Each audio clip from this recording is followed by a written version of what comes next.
Dalam pemaparan dan mempromosikan paslon, tim kemenangan nasional Prabowo Gibran banyak melakukan gebrakan. Yang paling menarik perhatian yaitu inovasi dan kreativitas yang ditampilkan, di mana dalam setiap kegiatan kampanyenya banyak melibatkan Gen Z dan anak muda, yang dimana secara diketahui yaitu merupakan pemilih terbanyak pada tahun ini, yaitu sekitar atau mencapai 60% pemilih. Oke gas, nomor 2 torang gas. Kalian mungkin familiar bukan dengan lagu ini? Lagu yang sering banget berseliweran di FYP kalian, yang bisa dibilang ini adalah salah satu gimmick yang dibikin oleh tim kreatif paslon nomor urut 2 Prabowo Gibran. Kampanye kreatif yang terinspirasi dari jogetannya Prabowo pas pemilihan nomor urut kemarin, dan ini jadi salah satu gimmick yang sering banget muncul di berbagai media seperti TikTok, Instagram, dan juga YouTube. Berbeda dengan karakter Prabowo di tahun 2019 yang terkenal garang dan juga ganas, istilah gemoy menjadi branding Prabowo di pemilu 2024 ini, dan bisa menjadi salah satu strategi dari tim kreatifnya Prabowo Gibran untuk mendulang suara dari kalangan anak muda dan juga Gen Z. Termasuk ada beberapa inovasi kreatif yang dikampanyekan oleh paslon nomor urut 2, diantaranya karakter gemoy, image AI dari filter gratis, iklan yang kreatif, dan juga inovasi. Makanya nggak heran kampanye yang mereka bikin itu cenderung lebih baik, asik, ringan, dan gak konservasi. Rekam jejak pasangan calon presiden tahun 2024. Dilansir dari kompas.com, berikut rekam jejak Prabowo Subianto. Menjadi anggota Komando Pasukan Sandi Yuda, menjadi Wakil Komandan Detasemen 81 Penanggulangan Teror atau Gultor Kopassus, Danyon 328 Kujang 2 atau Kostrat, dan Grup 3 Pusdik Pasukan Khusus Batu Jajar Jawa Barat pada tahun 1993 hingga 1994, Wadan Kopassus 1995 hingga 1996, Danjen Kopassus pada tahun 1996 hingga 1998, menjadi Pangkostrat pada tahun 1998 hingga 1998, dan Sesko Abri pada tahun 1998 hingga 1998, anggota Dewan Penasihat Partai Golkar 2004 hingga 2008, mendirikan Partai Gerakan Indonesia Raya atau Gerindra pada tahun 2008, menjadi Ketua Umum Himpunan Kerukunan Tani Indonesia atau HKTI pada tahun 2004 hingga 2009, menjadi Ketua Umum Gerindra sejak 2014, Menteri Pertahanan atau Menhan sejak 2019 dalam Kabinet Indonesia Maju masa jabatan 2019 hingga 2024. Adapun kesalahan beberapa pasangan calon presiden 2024 dalam pemilihan dan kampanye.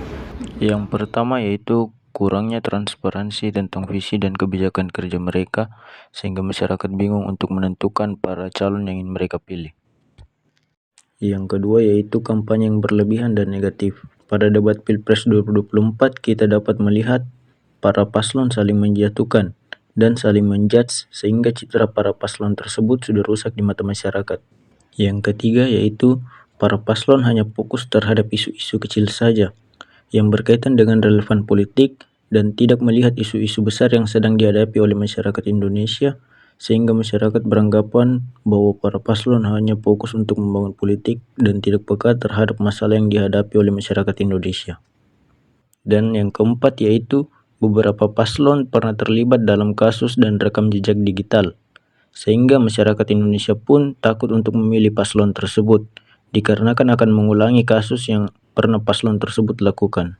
Perolehan suara paslon 02 khususnya di provinsi yang menjadi lumbung suara seperti Jawa Timur dan Jawa Tengah tidak lepas dari efek Jokowi.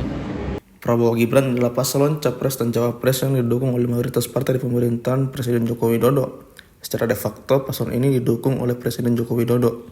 Meski secara de jure alias legal formal, Jokowi selalu menyatakan netralisasinya dalam pelaksanaan kontestasi Pilpres 2024. Bayang-bayang Jokowi di paslon nomor 2 itu turut berpengaruh positif secara elektoral terhadap perolehan suara Prabowo Gibran dalam kontestasi Pilpres 2024. Setidaknya masih versi hitung cepat.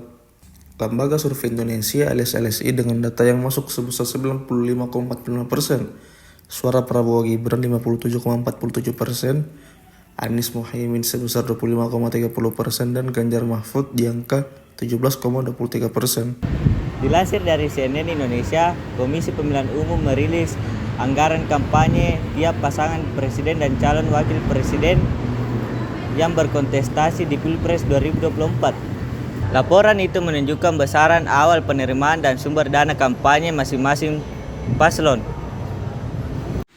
Pasangan nomor urut 2, Prabowo Subianto Gibran Rakabuming Raka, tercatat memiliki dana awal kampanye paling besar di antara paslon lainnya, yakni sebesar 31,4 miliar rupiah, di mana jumlah dana tersebut sebesar 2 miliar berupa uang dari sumbangan paslon dan 29,4 miliar dari sumbangan partai politik berupa barang dan jasa. Dibandingkan dengan paslon lawan, nomor urut 1 Anies Baswedan dan Muhaimin Iskandar tercatat hanya memiliki dana awal sebesar 1 miliar rupiah yang bersumber dari paslon dalam bentuk uang dan menjadi dana awal kampanye yang paling kecil dari ketiga paslon. Kemudian pada Kamis, 7 Maret 2024, Detik News telah menerbitkan bahwa KPU telah mengeluarkan LPPDK, Laporan Penerimaan dan Pengeluaran Dana Kampanye. Dari ketiga paslon yang ikut, pasangan nomor urut 3 Ganjar Pranowo dan Mahfud MD tercatat menghabiskan dana kampanye terbesar, yakni lebih dari 506 miliar rupiah. Urutan kedua ditempati pasangan nomor urut 2 Prabowo Subianto dan Gibran Rakabuming Raka yang menghabiskan dana kampanye lebih dari 207 miliar rupiah. Sedangkan nomor urut 1 Anies Baswedan dan Muhaimin Iskandar menjadi pasangan dengan dana kampanye terkecil, yakni lebih dari 49 miliar rupiah.